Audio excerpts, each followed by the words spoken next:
Sa ngayon, luluto tayo ng mag-slice tayo ng ampalaya.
Slice tayo ng ampalaya. Isasahog ko dito,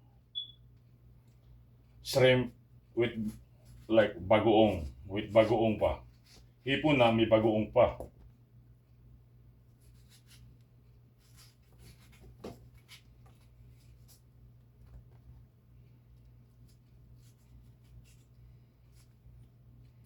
Like binagoong ang hipon with ampalaya.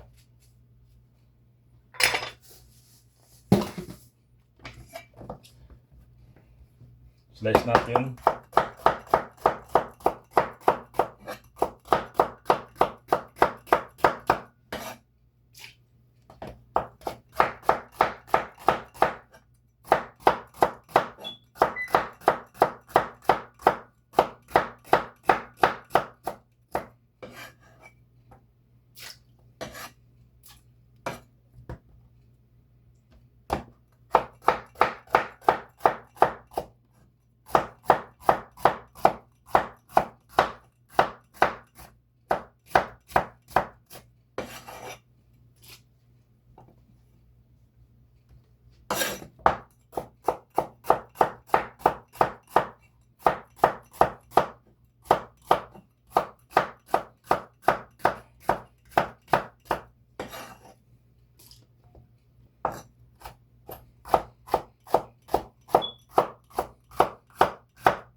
Yung tubig, nilagyan ko ng asin. Para huwag na natin pigain. Sometimes tayo, pinipiga pa natin eh. Just only doing, soak na natin sa tubig na may asin. Sa malamig na tubig na may asin. Hayaan lang natin siya dyan.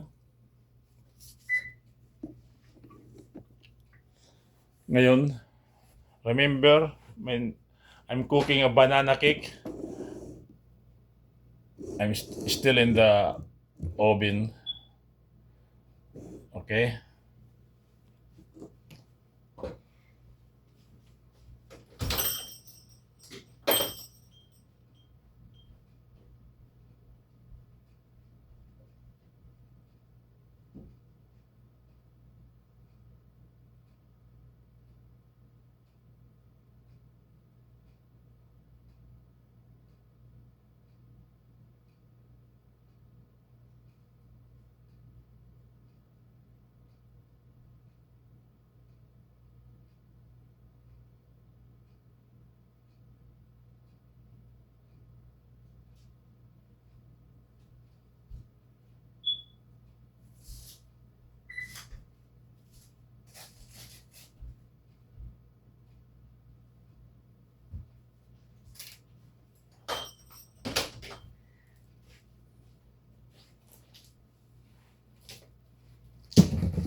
ang sahog ko pala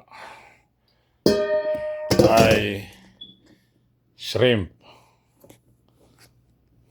Okay?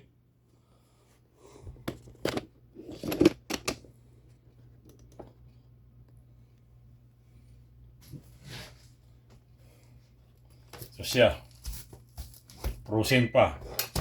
Running water natin siya para lumambot agad. Habang naghihintay doon sa baking, sa banana cake na niluluto ko.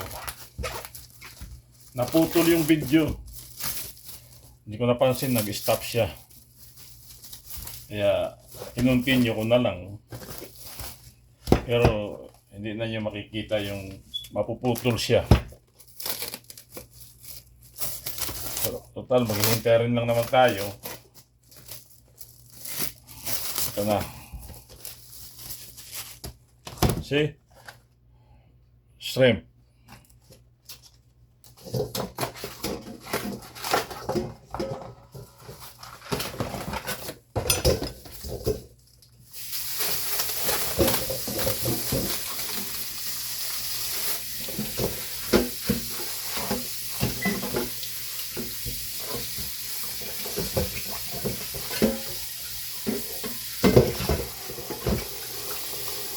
Pag mga dito sa Amerika, kailangan ingat din sa mga pagtatapon ng basura. Kung hindi, magmumulta ka. Kapag mga wet o dry, kailangan separate mo na. May mga recycle, kailangan recycle. Kaya nagbabayad ka ng basura, magbabayad ka pa, magmumulta ka pa kapag ang basura mo mali-mali. Ayan, running water natin yung shrimp para lumambot agad siya. Habang running water natin yan, tatper tayo ng ingredients.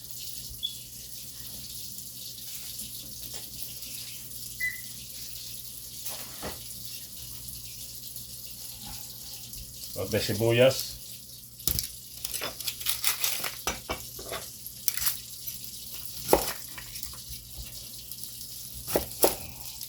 Isa lang ang sibuyas gamitin natin, kaya lang dahil sa mga sibuyas dito, mga luma na hindi na pwede. Kaya pan muna natin. Mga alisin natin yung pwede pa pwede natin gamitin, pero yung hindi na pwede, tapo na.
Pag nag-isa tayo, siyempre kailangan kompleto.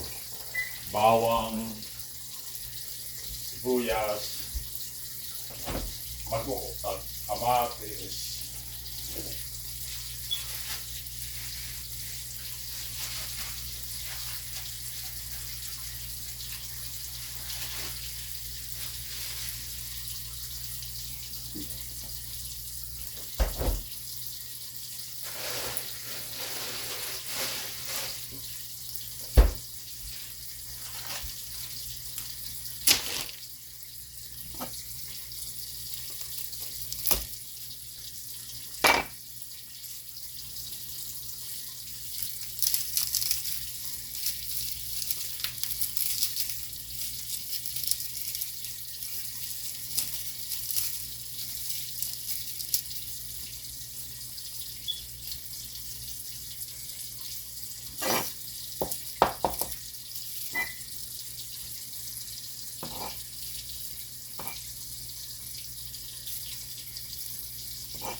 Lagyan na natin ng sibuyas. Ay, ang garlic. Dahil yung natitira sa hipon, lutuin natin siyang alabos.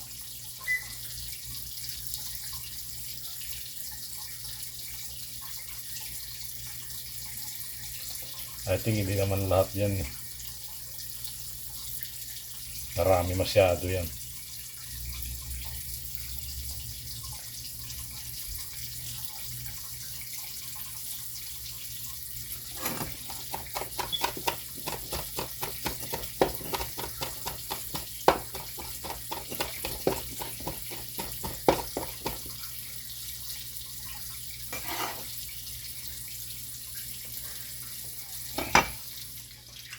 Gamitin natin kamatis. Maliliit. Naka-freezer to eh. Kasi ito yung mga tanim ko sa likod last year. Ay, nung summer. Last year nga. Nilalagay lang namin sa rep para hindi siya masira. Sa freezer ba?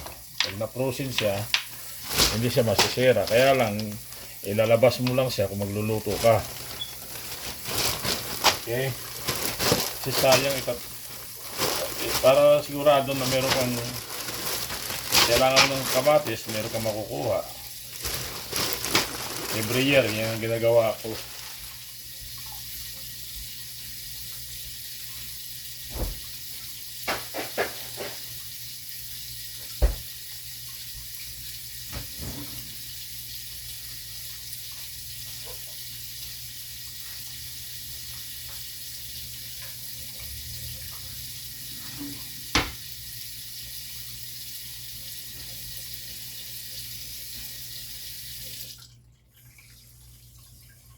Ngayon, silipin natin yung niluluto kong banana cake. Tingnan natin kung luto na.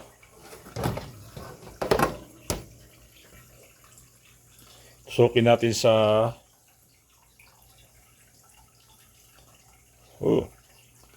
I think is cooked na.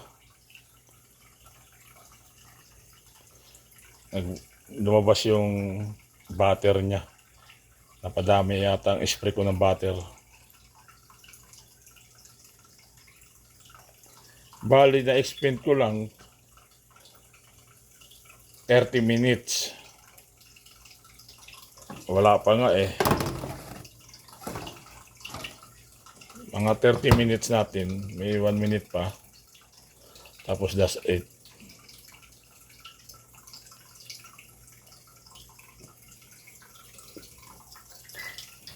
Malapit na maluto yun.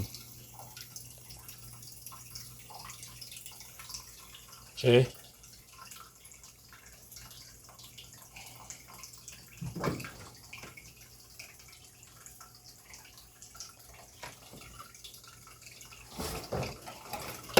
Para ma-overcook siya. Siguraduhin natin hindi siya ma-overcook.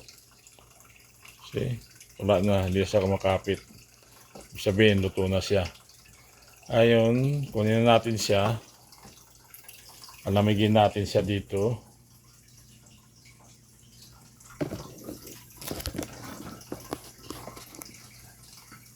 Patayin natin yung oven.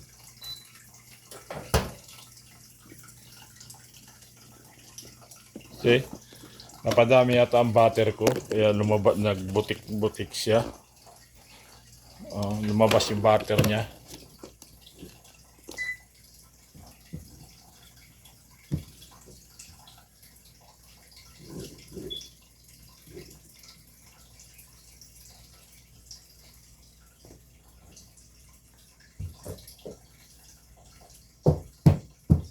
Try natin.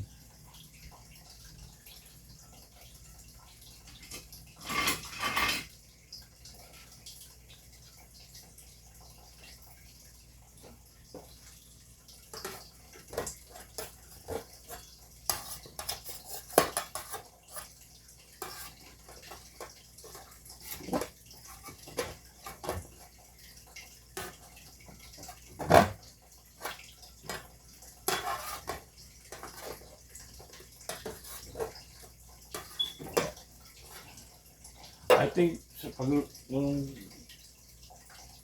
kuwan lang siya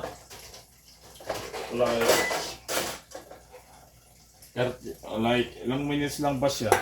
50 ko siya sinalang 50 minutes, like 30 minutes lang siya.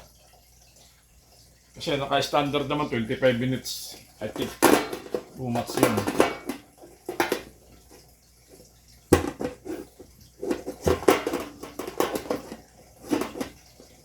Okay.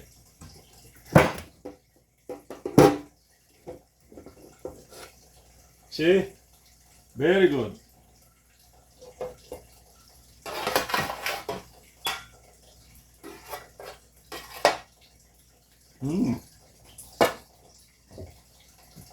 Kita nyo?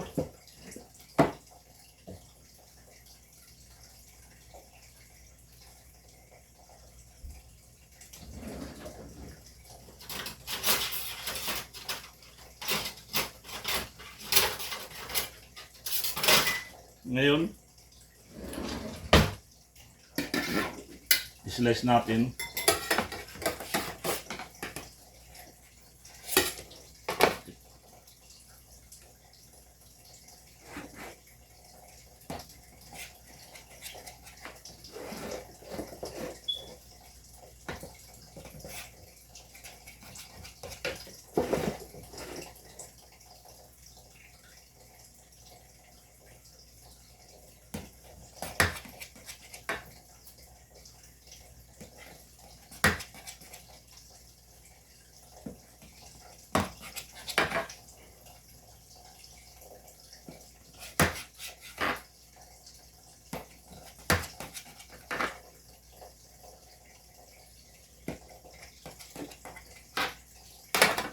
Ngayon, tikman natin, okay?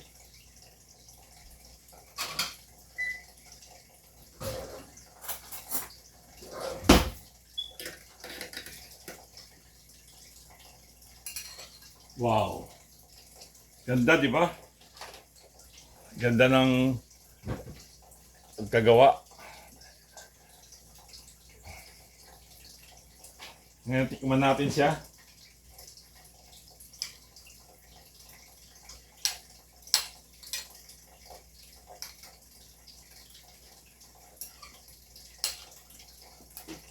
Very good.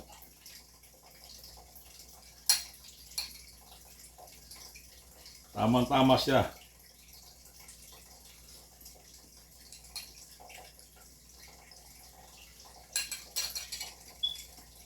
Sarap. Iyan ang pagluto ko ng banana cake. I think sa isang video makita nyo doon ng ingredients. Naputol kasi. Just funny, you know. Hindi ko napansin na naputol siya sa video. Pero kinontinue ko na lang sa next video. Ito na kinalabasan. See? Perfect, right?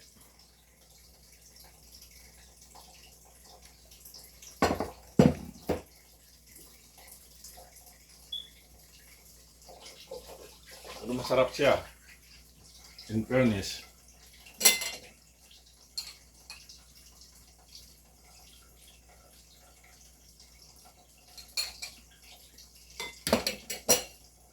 Hindi siya dry. Tama lahat.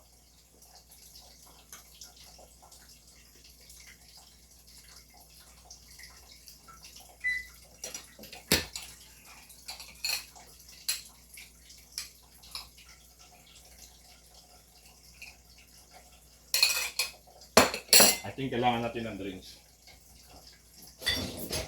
Kuha tayo ng orange juice.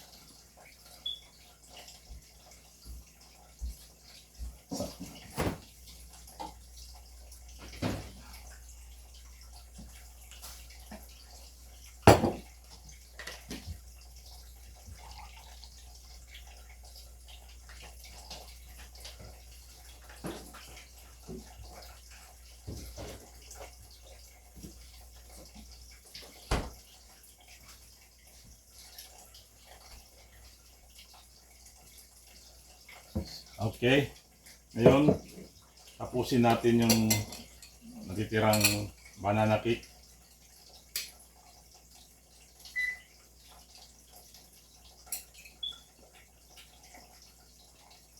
Sarap.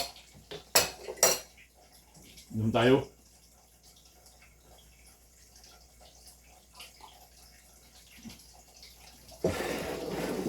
Wala akong masabi sa banana cake. Masarap. Ngayon, back tayo sa pagluluto ng ampalaya na may shrimp with binagoongan.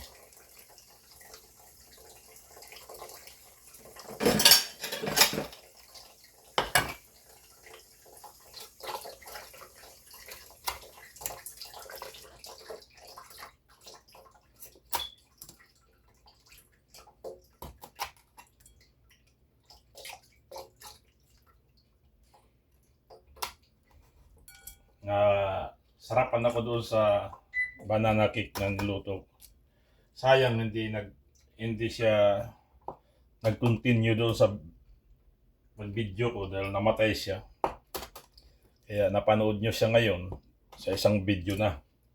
Pero sasabay ko yan para panoorin nyo na lang doon ang ingredients. Dito naman ang finished product. Ewan ko ano nangyari, bakit siya namatay.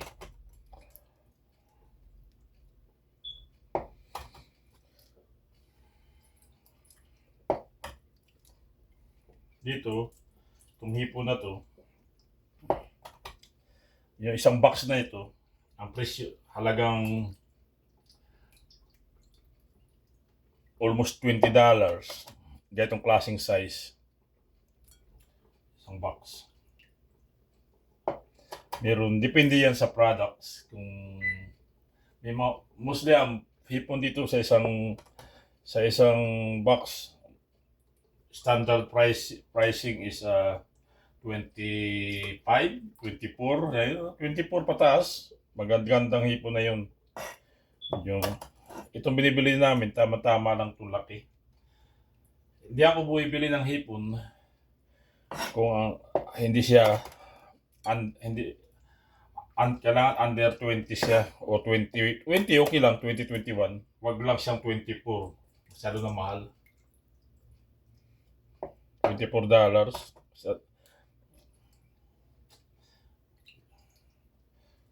Tama na yung ganito klaseng size.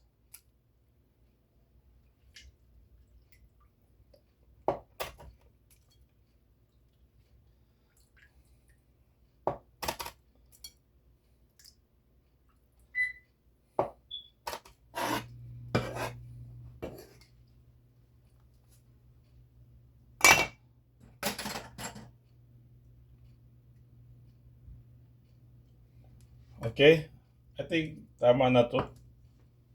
Or kunti pa, para kalahati ba.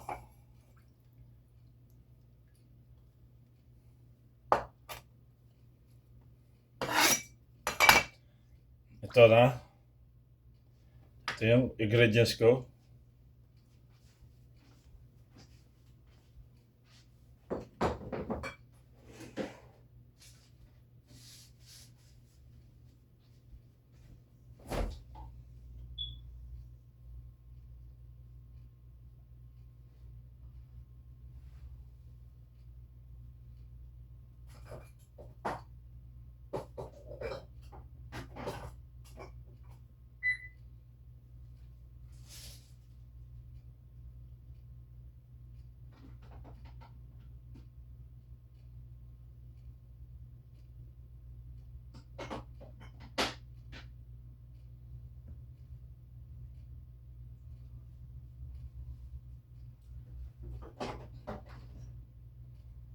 Importante yung bagoong.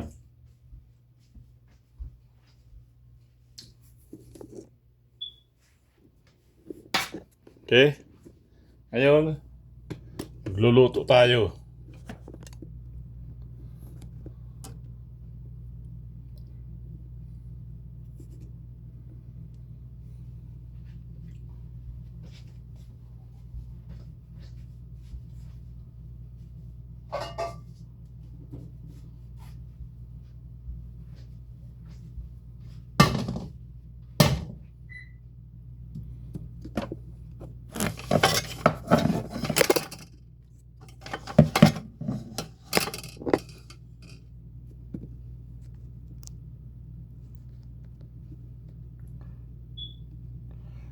Luto tayo ng binagoong hipon with ampalaya.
Tuloy na natin ang hipon.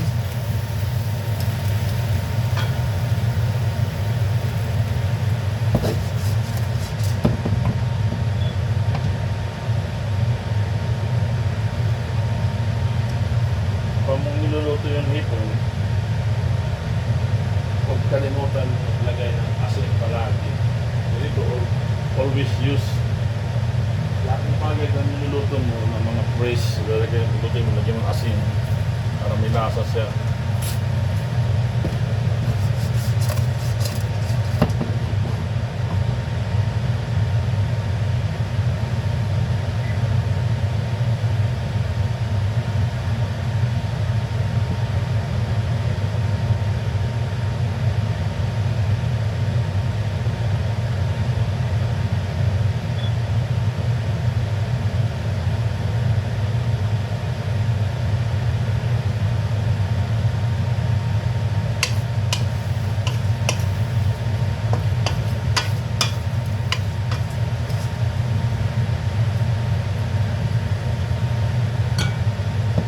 Natin siya para di siya malansa, para yung ampalaya mo, para yung gulay mo hindi masyadong malansa kapag niluto mo muna siya. Alright,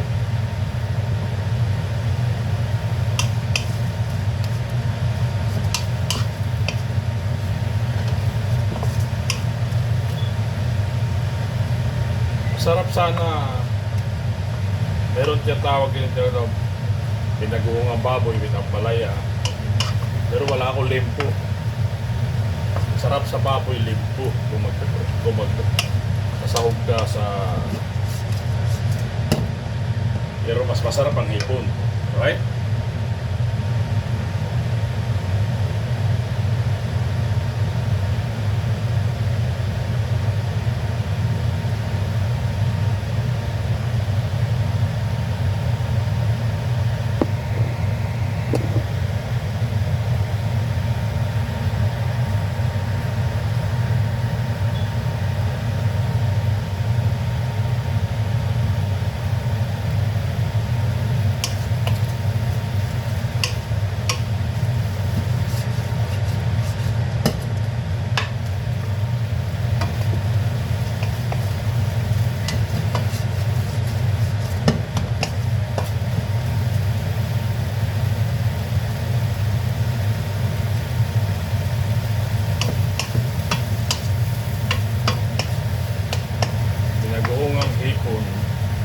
garlic ampalaya.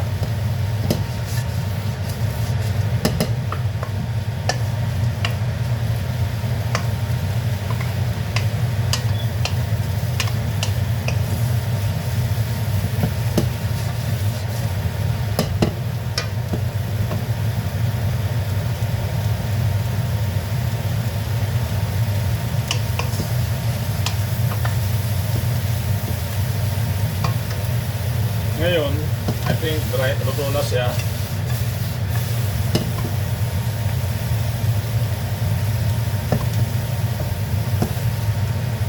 Lagyan muna natin siya dito, sit aside.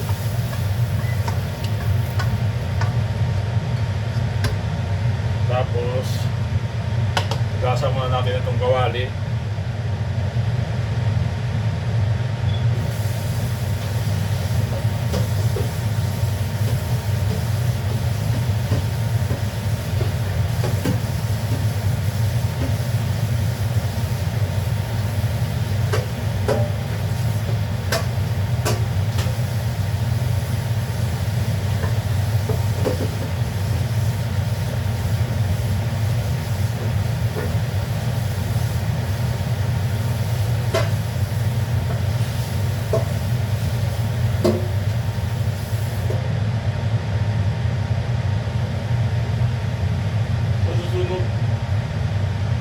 Luto talaga tayo ng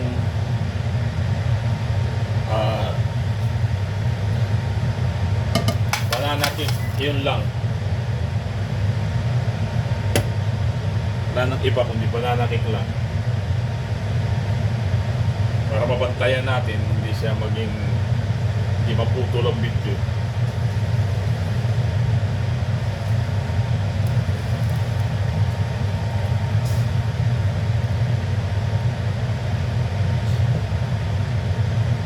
Pagluluto naman, simple lang.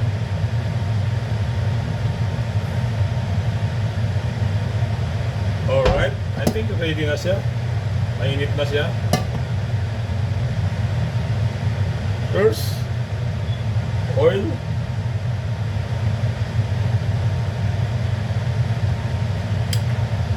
I use olive oil.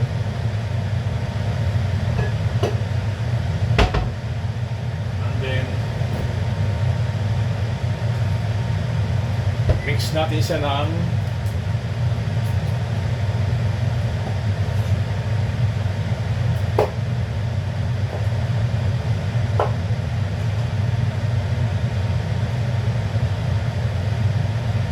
butter,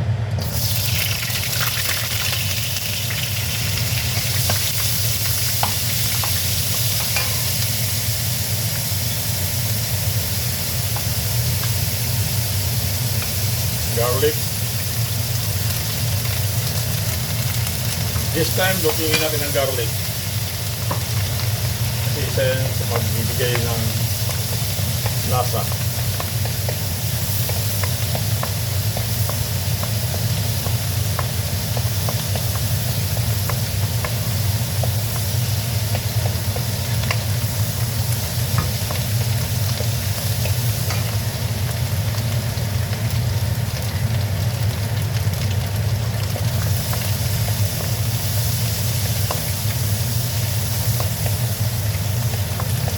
Natin mag-dark lang yung ng kunti yung garlic,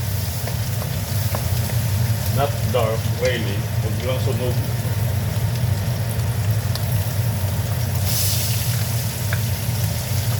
Onion,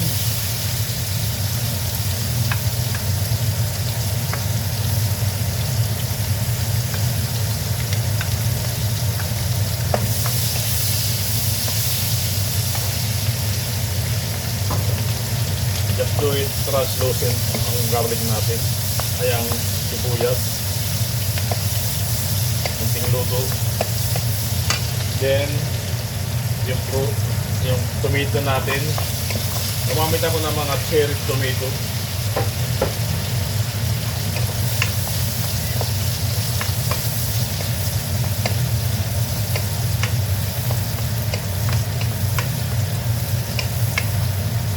And then, habang niluluto ng cherry tomato na may Lagyan na natin ng bagoong. Lagay tayo ng mga, kung gusto mo gusto mo ng maraming bagoong, dalawang kutsara, depende sa'yo, o isang kutsara lang o dalawa. Yan.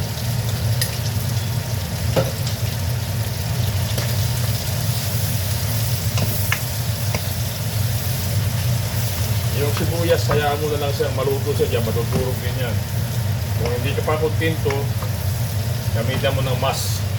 Yung masa pa.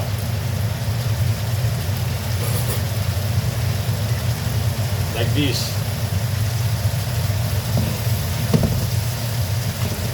Para makuha yung sibuyas ba? Yung tomato, maduro.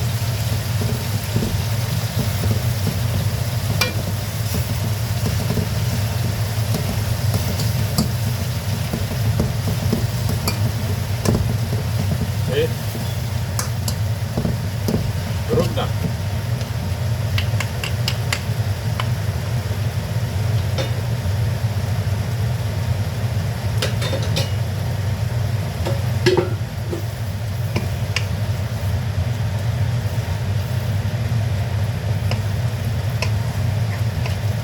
Ngayon, patuloy mo natin kunti yung bagoong. Lagyan ng paminta.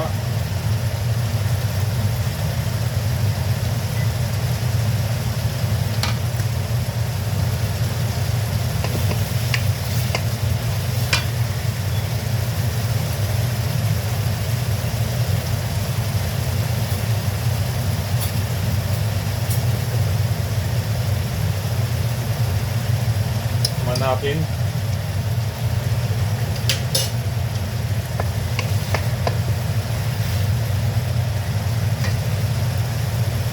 kailangan natin na siya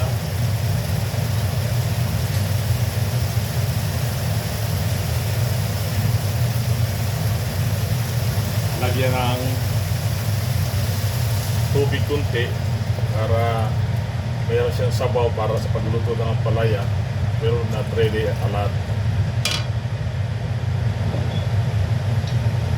Ngayon, tikman natin. Okay.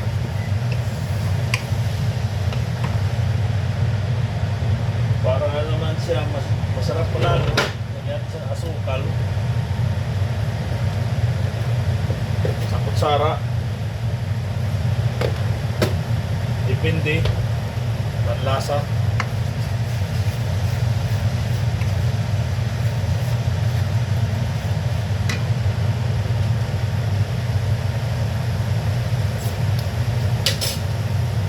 Yan. Para siya kumapit maigi yung lasa niya, lagyan natin siya ng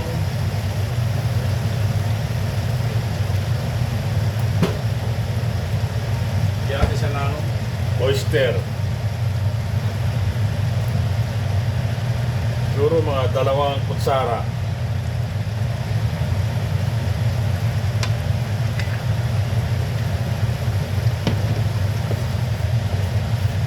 Okay.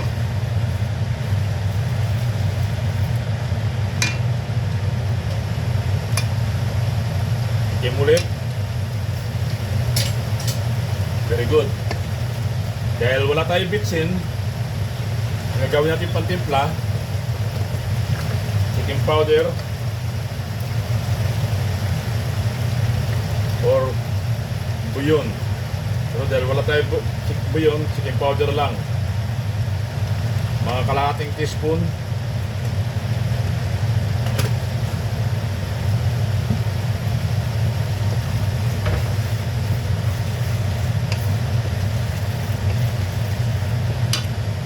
Tikim ulit para siguradong hindi tayo, para masarap ang lasa. Alright, ngayon lagyan na natin itong hipon.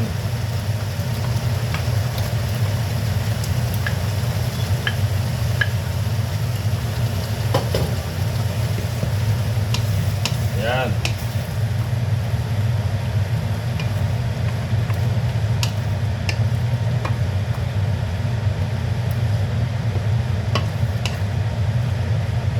natin maigi. Pero hindi na magtatagal yan kasi yung hipon, niluto ko, in-advance ko na siya cooking, di ba? Nakita nyo naman.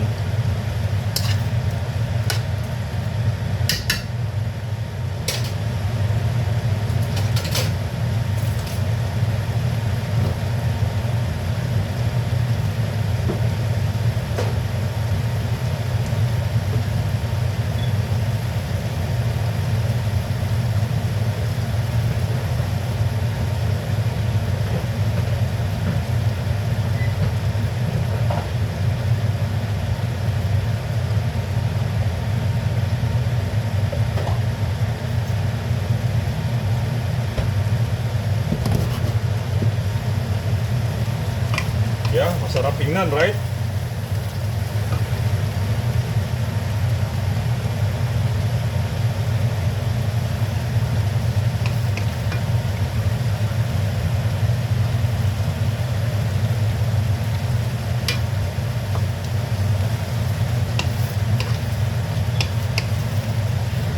Pag mahina, pag panlasan yung mga panlasan yung medyo mataas,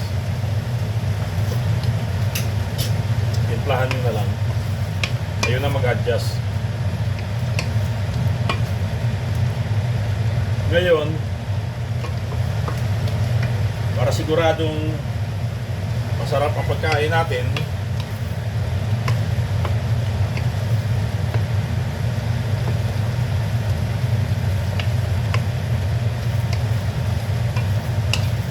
kunting luto lang kunti ng hipon, okay?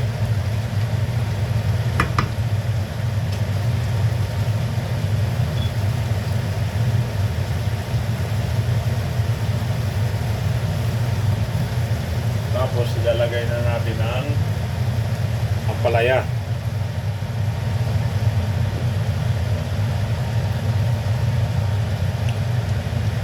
Ganun tama-tama yan. Pag minix mo yung ampalaya, hindi siya dry, hindi siya marami sabaw. Tama lang yung ganyan.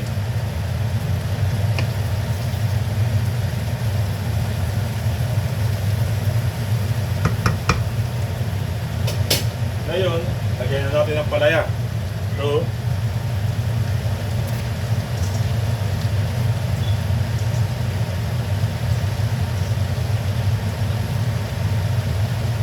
kailangan nyo ang palaya kasi binabad nyo sa tubig na may asin. Pag tinanggalan nyo siya ng tubig, siguraduhin nyo, hugasan nyo ulit. You need to wash again, okay? Kasi baka maalat.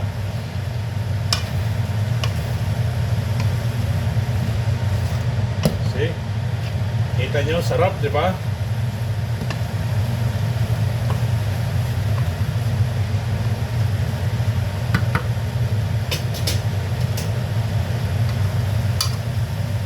Ako pag nagluluto ako, sinisigurado ko, titikman ko kasi di ko alam. Perfect. Masarap. Hindi ako nagsisinungaling. Pag naluto na yung palaya, I think it's enough. Pero ngayon, lutuin muna natin, kalalagay lang eh.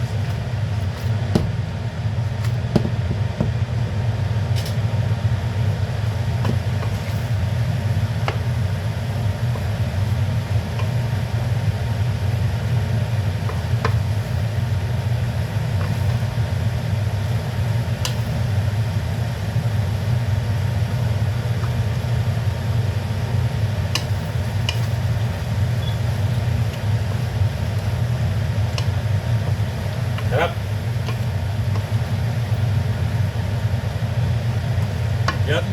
Huwag natin lutuin maigi ang palaya kasi ginagawang salad yan. Okay? Ito na pagluto ko ng binagoongang hipon with ampalaya. Siguro naman nakita nyo kung paano lutuin.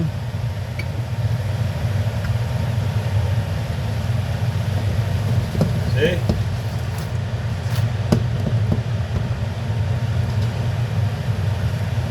Okay.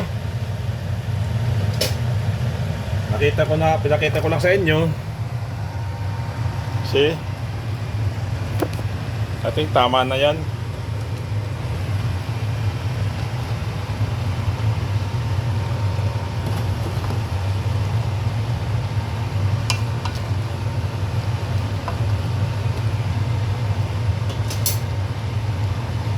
Kahit nasa ibang bansa ako, nakakain pa rin ako ng bagoong.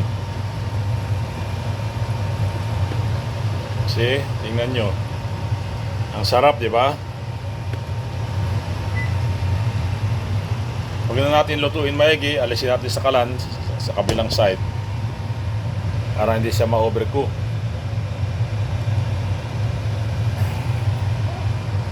Okay. Hanggang sa susunod na pagluluto ko ulit. Hanggang sa susunod. Bye-bye.